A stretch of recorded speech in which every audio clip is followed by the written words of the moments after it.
Assalamualaikum warahmatullahi wabarakatuh. Izin memperkenalkan diri, nama saya Fitria Agustina dengan NPM 2213022021. Di sini saya akan menjelaskan apa itu sistem pencernaan manusia.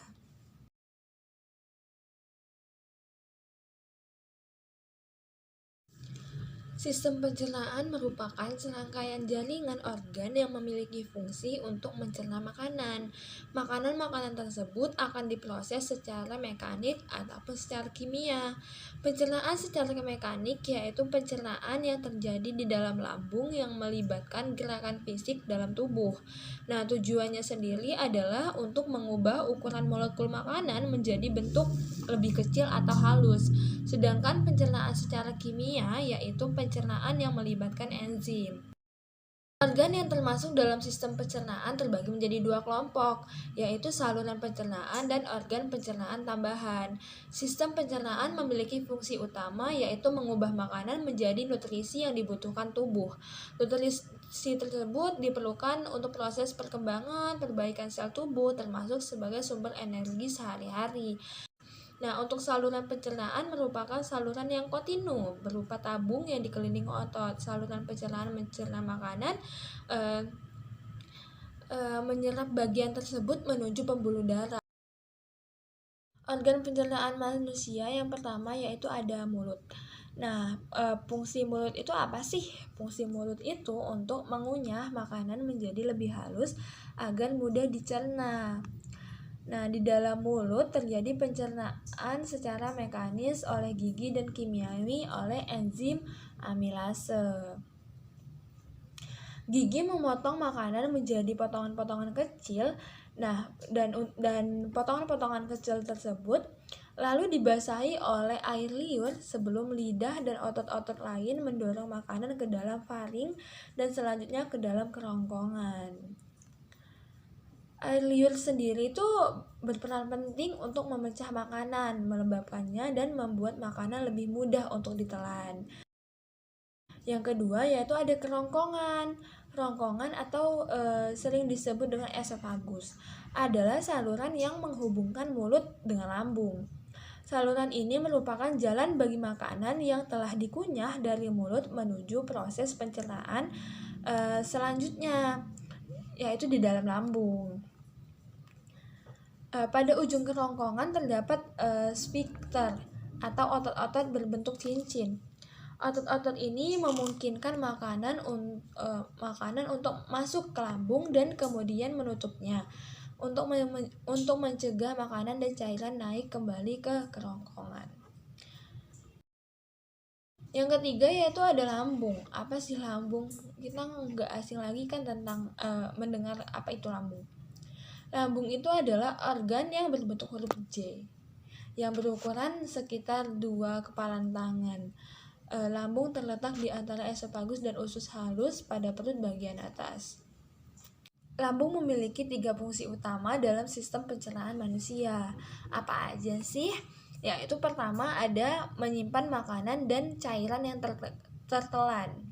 Kedua, mencampur makanan dan cairan pencernaan yang diproduksinya, serta perlahan-lahan menggosongkan isinya ke dalam usus kecil. Untuk keempat itu ada hati, pankreas, dan empedu. Hati sendiri adalah organ pelengkap dalam sistem pencernaan karena akan membentuk cairan empedu yang diperlukan dalam proses pencernaan lemak. Empedu tersebut lalu akan ditampung di kantung empedu sebelum digunakan di usus halus. Kantung empedu sendiri berfungsi untuk menyalurkan empedu ke usus halus. Hati merupakan organ yang akan menghasilkan empedu. Nah, untuk pankreas sendiri yaitu berfungsi untuk memproduksi enzim pencernaan guna mencerna karbohidrat, protein, dan lemak di usus halus. Selain itu, pankreas juga menghasilkan senyawa bikarbonat yang akan menetralkan makanan dari lambung yang sifatnya asam. Yang kelima yaitu ada usus halus. Apa sih usus halus itu?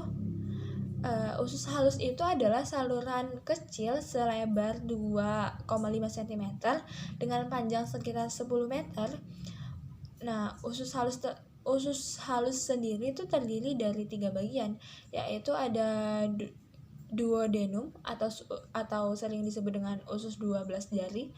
Ya, kedua ada jejunum atau usus kosong, dan 3 ada ileum atau usus penyerapan. Saluran ini dimulai dari sisi kanan bawah tubuh dan berakhir di sisi kiri bawah. Panjang usus besar sekitar 5-6 meter. Untuk yang terakhir yaitu ada rektum dan anus.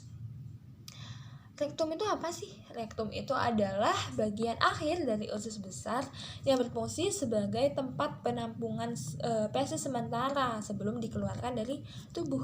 Nah, untuk anus sendiri itu merupakan bagian paling akhir dari saluran pencernaan manusia. Zat-zat yang diperlukan oleh tubuh: 1 ada zat makanan makro dan mikro, 2 karbohidrat, 3 lemak, 4 protein, 5 vitamin, 6 mineral, dan 7 air.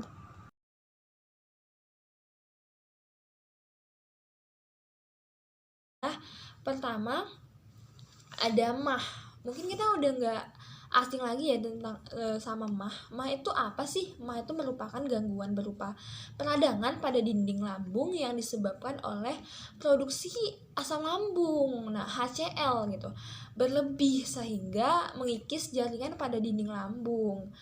Mah juga disebabkan oleh pola makan yang tidak teratur. Cara mencegah penyakit ini adalah dengan mengatur pola makanan yang sehat dan makanan secara teratur gitu. Nah, untuk gangguan kedua yaitu diare. Diare itu apa sih? Nah, diare itu adalah gangguan yang terjadi akibat terhambatnya proses penyerapan nutrisi yang terjadi pada usus. Untuk gangguan selanjutnya yaitu parotitis epididimika. Apa sih itu? Yaitu dikenal dengan gondongan, merupakan gangguan yang menyerang kelenjar ludah, terutama kelenjar parotis. Penyakit ini disebabkan oleh infeksi virus yang menular. Masa inkubasi parotitis epididimika ini yaitu 14 sampai dengan 24 hari. Selanjutnya yaitu ada karies gigi atau biasa disebut dengan gigi berlubang. Nah, gigi berlubang ini apa sih? Gigi berlubang merupakan kondisi gigi yang berlubang yang disebabkan oleh bakteri tersebut mengubah karbohidrat menjadi asam laktat yang perlahan-lahan mengikis bagian email gigi. Nah, gangguan yang terakhir yaitu ada yang namanya konstipasi atau yang dikenal dengan sembelit. Apa sih sembelit itu? Sembelit itu merupakan gangguan pada sistem pencernaan yang menyebabkan kesulitan BAB. Cukup sekian video yang dapat saya sampaikan. Kurang lebihnya saya memohon maaf, kepada Allah saya memohon ampun. Saya akhiri. Wassalamualaikum warahmatullahi wabarakatuh.